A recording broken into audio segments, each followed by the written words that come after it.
My name is Louise. And hi, I'm Emma. And you're listening to Murder or Myth, the true crime podcast where not everything is true. The aim of the game is to find out whether the story is actually murder or if it's just a myth. Now, let's get started.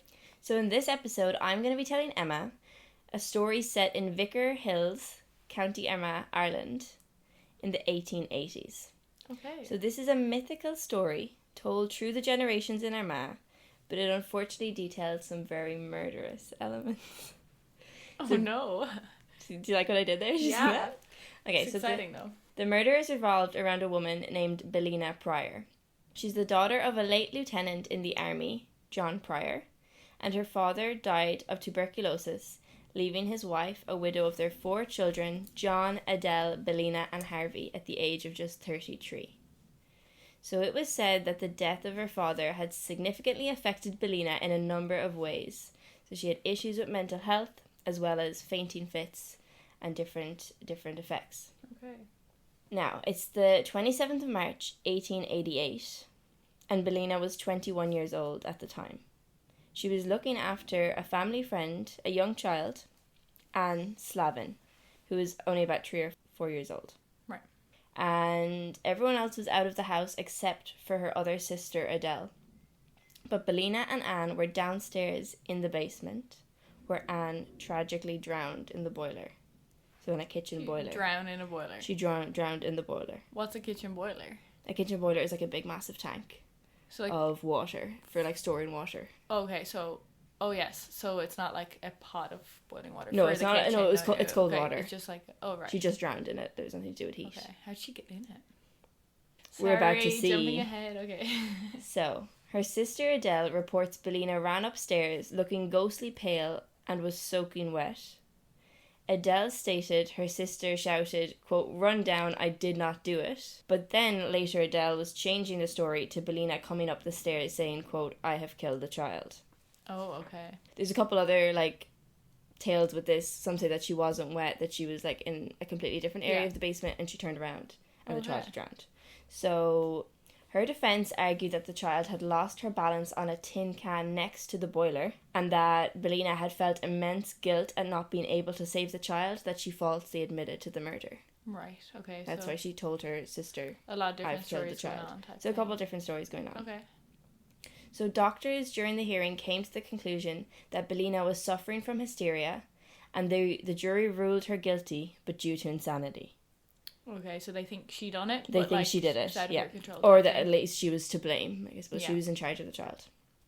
So Belina was then put into Dundrum Asylum for around 4 years before being released into the custody of her mother in 1892 on the condition that they would never return to Armagh.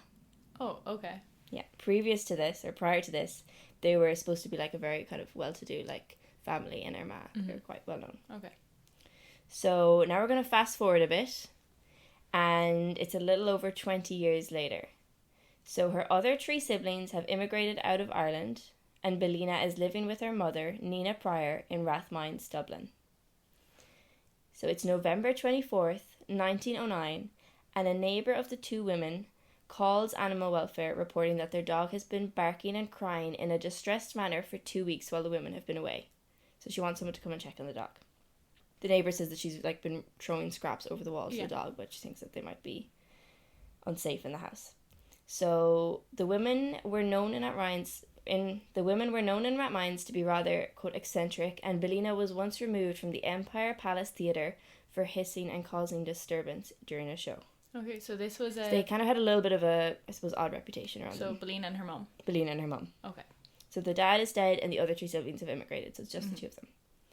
So the man from Animal Welfare climbed in a back window of the house and finds the dog. Dog is fine and is going to be taken into his care. However, he goes upstairs to find a rather disturbing scene. So the 2 women are dead on the floor with 2 empty bottles of carbolic acid lying next to them. Do you know what carbolic acid is? No. So it's a sweet-smelling, clear liquid. It's also known as phenol or phenolic acid. Okay. And it's extremely poisonous when consumed in large quantities, even fatal.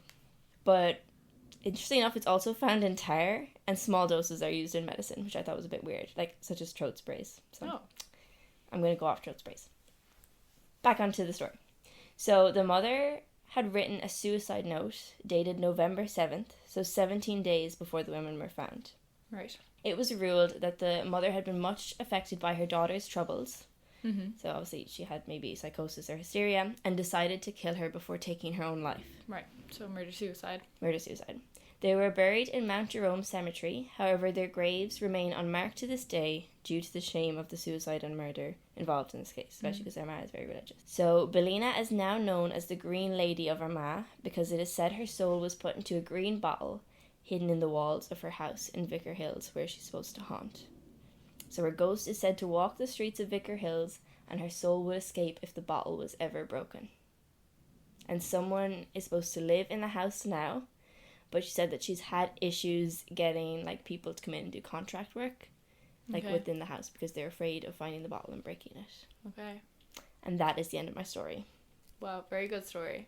Thank you. I do like the element of like, it's so old and there's, it's like you kind of certain stories and it's got changed and like, you know, there's so many possibilities. But also I'm like, first of all, I was thinking if it was a suicide in the 1800s, they wouldn't even put you into a graveyard, the Catholic graveyard or like a religious graveyard. I know it's said unmarked, but like I don't know if they let you in the first place. Well, the suicide was in 1909 now, so it's okay. coming into the. Well, still.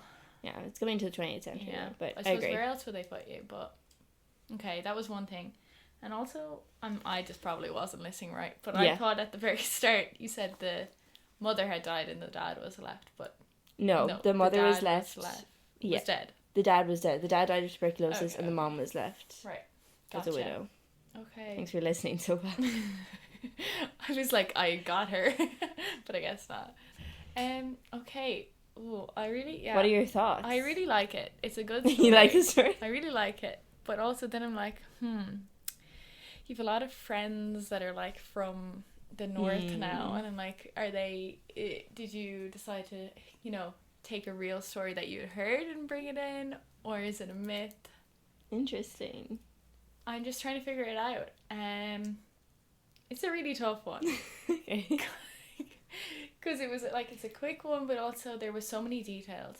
Also, how big is a boiler, a kitchen boiler?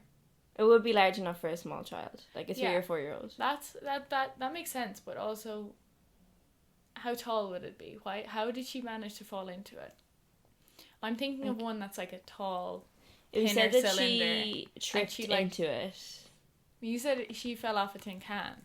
Yeah, so that would be like tripping into it. I don't know. That's different. Do you think? I think so. I don't think tripping and falling off something are the same thing. Interesting. It's like a big cylindrical. Yeah. Like metal. With an open top, question mark? With an open top. Okay, I'm just gonna go for it and say myth. But I can see how it would be a real story that's just old and details have got lost in time, but I'm gonna go with myth. You're gonna go with myth? Final answer. Final answer? Yeah. It is in fact a murder. Oh, okay. Real story. Yeah, the I can tale see of how the that Green happened. Lady. Okay. You were right. I did get this off one of my northern friends. Yeah. Shout out to Kat for telling me the story. I mean, I was nearly there. But no. Okay. Very close. There were like a few different parts of the story as well because it was so old. So the way Kat told it was like there was 7 daughters and they had 7 houses for the 7 daughters. But when I was looking up, so there's obviously like some discrepancies. And there was also one article called The Girl Annie, one Anne, and then another one called her Alice. Oh, so okay, like, yeah. But she's supposed to have a grave, so I'm not sure what the name is on the grave, but it's obviously been like passed down through the generations. Fair, okay.